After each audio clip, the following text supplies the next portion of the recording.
Shalom,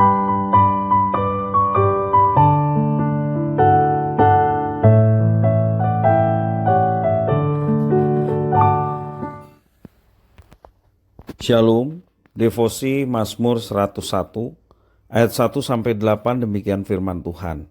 Mazmur Daud. Aku hendak menyanyikan kasih setia dan hukum, aku hendak bermazmur bagimu ya Tuhan. Aku hendak memperhatikan hidup yang tidak bercela. Bilakah engkau datang padaku? Aku hendak hidup dalam ketulusan hatiku di dalam rumahku. Tiada kutaruh di depan mataku perkara dursila. Perbuatan murtad aku benci, itu takkan melekat padaku. Hati yang bengkok akan menjauh daripadaku.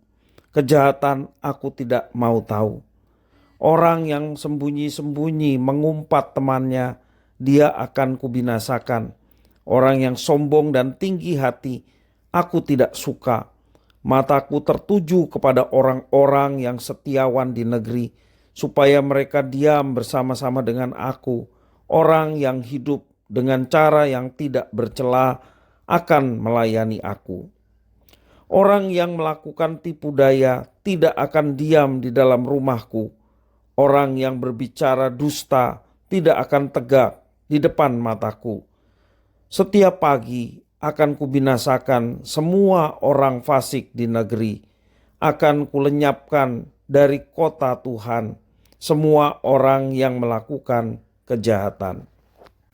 Demikian firman Tuhan. Bapak Ibu saudara-saudara yang dikasihi oleh Tuhan, menurut English Standard Version Study Bible, Mazmur 101 ini merupakan nyanyian yang menunjukkan peran kerajaan Daud dalam rencana Allah bagi umatnya. Mazmur ini memberikan gambaran ideal tentang pemimpin yang baik. Alkitab Bahasa Indonesia memberikan judul perikop Mazmur 101 ini, seorang raja bernazar.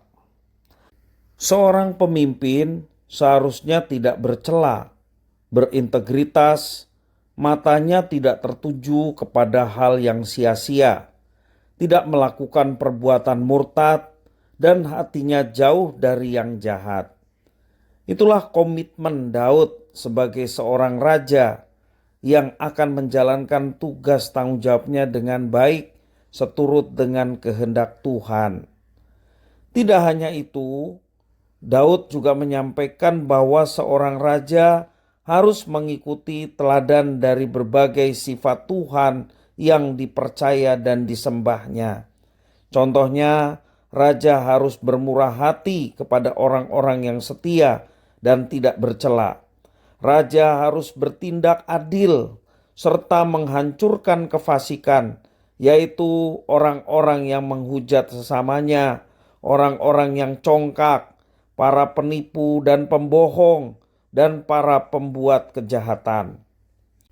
Pemazmur menyampaikan hal yang paling penting adalah seorang raja harus tunduk dan takut akan Tuhan sebagai pemangku kekuasaan tertinggi.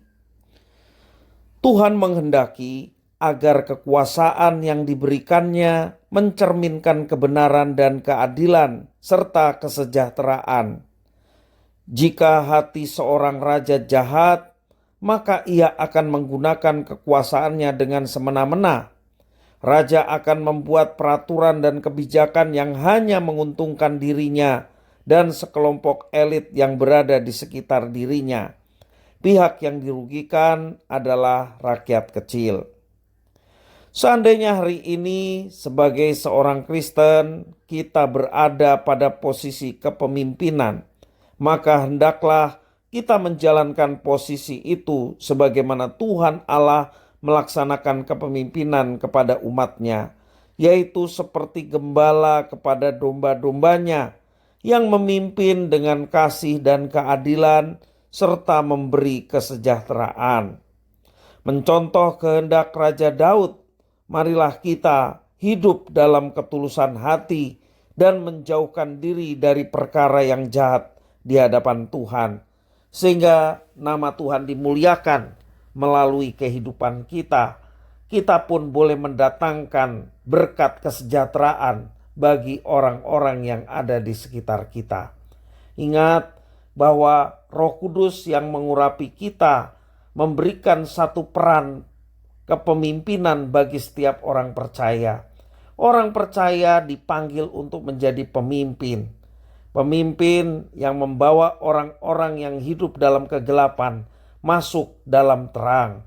Itulah kepemimpinan Kristen yang semestinya ada dan diwujudkan dalam kehidupan kita sekalian. Tuhan Yesus memberkati.